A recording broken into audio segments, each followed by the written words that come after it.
Do you know what's stopping you from doing that one thing you've always wanted to do? You don't, because it doesn't exist. This is Josh Bauer, and no, it really doesn't exist.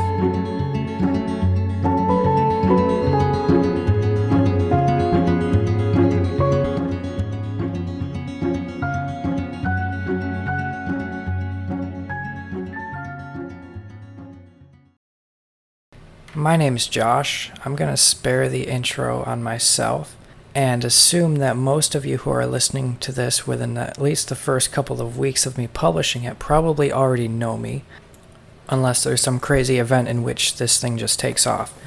That said, the purpose of this podcast is pretty simple. I mean, I've been wanting to start a podcast all the way back in 2020, and in my next episode, I'm going to kind of go back into the details, kind of gory details of all the podcasting stuff I got into back in COVID when I was stuck in my house doing nothing but playing with a laptop. I could never code with HTML fully until I got into college. Even then I couldn't do it fully, but I could actually code an RSS feed, which is an XML file very similar to HTML, all the way back in high school. And not because anyone taught me, but just because I taught myself. An RSS feed is basically the feed where a podcast comes from, and I'm not going to get too technical, but I guess my point is I've been into podcasting for years, and I actually had a very popular podcast way back then, but it wasn't me talking. It was just a bunch of non-copyrighted music that was repurposed into a podcast. But I don't remember exactly what the numbers were, but it had something like 40,000 subscribers on Spotify, literally millions of downloads, and then eventually Spotify banned me. And Anchor, which is where I hosted it on, which was owned by Spotify, also completely deplatformed the podcast.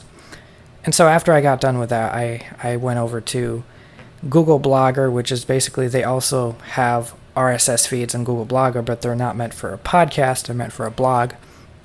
And so I made my own RSS feed on Google Blogger and routed it through something called Google FeedBurner. Again, I'm getting pretty technical, but my whole point here is I decided to take my podcast off of a centralized platform and try to host it myself. And of course, I was still doing it on Google. That's not really hosting yourself, but I did that for a little while, and then after Google Blogger and Google FeedBurner, I took that little instrumental music, NCS Songs podcast is what it was called. I took that podcast and I actually coded my own RSS feed from scratch and hosted it just as an XML file not on my own server. Like, I didn't have like a server box sitting in my room or anything, but like on an actual file sharing website that allowed you to stream files, right?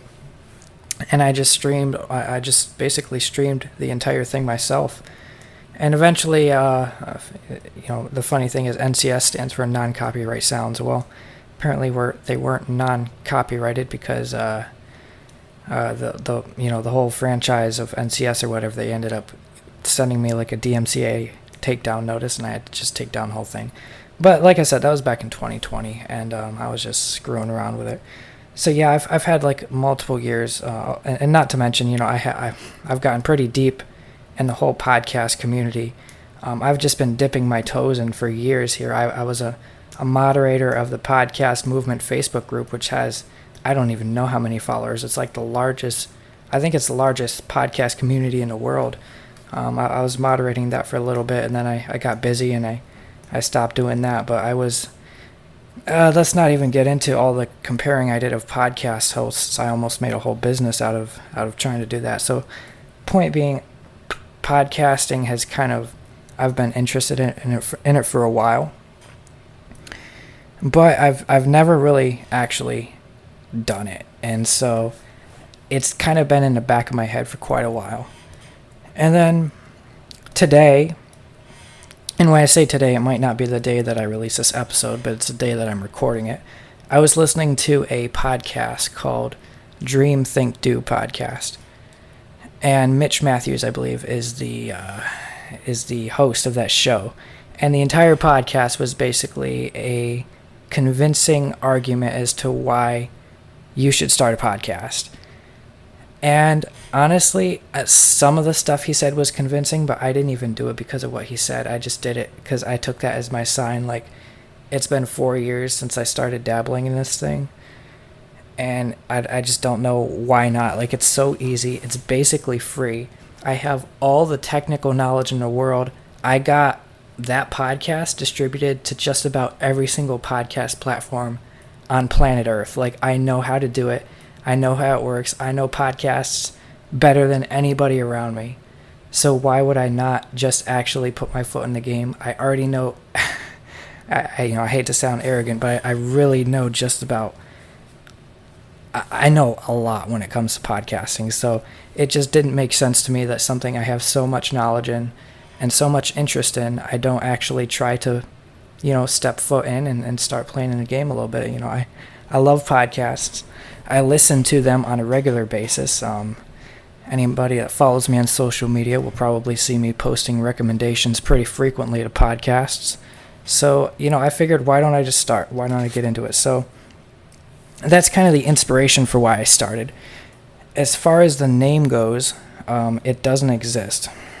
This name was actually inspired by one of my favorite quotes, and if you go to my Twitter, now X profile, you'll see that quote pinned to the top of my profile, and that quote is, "You can't perfect something that doesn't exist."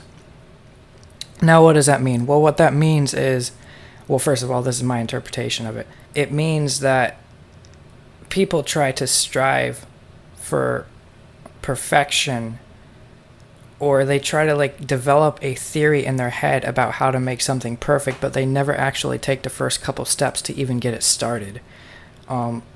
If you don't have a working prototype of something, you'll never be able to perfect it. So it makes no sense for you to try to think about perfection or think about even necessarily how to make it profitable enough to sustain you when it doesn't even exist in the first place. Like, you can't perfect something that doesn't exist, in the sense that if it doesn't exist, then why are you even thinking about making it better? Now, after I chose the name "It Doesn't Exist," like I said, that quote was the original inspiration of the name, but I ended up kind of pivoting the focus of that title to mean more so that obstacles don't exist, which is a little bit different from the original inspiration, but both of them are a pretty good application of the phrase "it doesn't exist." And I think that this is equally true in a lot of cases. I think that people who have excuses built into their head as to why they can't succeed at something, or as to why one of their goals will never come true, I think a lot of those obstacles that they believe are preventing them from doing something, I think a lot of those obstacles are just non-existent. I think or maybe they're existent, but they're blown out of proportion. I think they're really not as big as people assume that they are. And I think some people are afraid to fail, and so they use those excuses as a reason to not even try. But whatever the case, I mean, those are some things we might talk about in a couple future episodes, but that's the reasoning for the naming of the podcast. Now, is this going to be completely like a motivational podcast? Like, not really. I mean, some of it might be. More so, I talk to myself a lot, so it would be interesting to take that and kind of convert it into a format where I'm actually talking to other people. I mean, I'm in a debate club, so I guess that counts, but in a debate club, you have to abide by very certain rules and have topic constraints and all that. You don't get to choose your own topics, whereas this, I can just sit down and I can talk about just about whatever the hell I want. And I think that does a couple things for you, but we'll get into that later. So, all this episode is, what is this podcast? What was the inspiration for it? Do I know what I'm doing? Now, in terms of value provided to you, do I think you'll get anything out of this podcast? Well, it depends on who you are. Depends on why you're listening. I think that you would be, I think it would highly benefit you to look at the title of the episode before clicking play, because there are definitely going to be episodes in this podcast that you are not going to relate with at all and that have no correspondence to anything in your life. For example, I don't know, I'm probably going to do an episode on snakes. If you don't like snakes, just don't listen to the episode, but I love snakes. So, that's one of those things. I'm going to talk about things I like. I'm going to talk about things that I have an opinion on. And I'm going to talk about things that I think might actually educate or benefit people that are listening. So those are 3 different things that I'm going to talk about. But it's not going to be an exclusively motivational podcast. It's not going to be an exclusively educational podcast. It's just going to be whatever I feel like talking about. And if people get value out of some of it, then that's good. And if not, then I get to enjoy doing it. And that's all that matters as far as I'm concerned. So this just about sums up my first episode, I suppose. You'll get to hear me again in probably 2 weeks. Bye.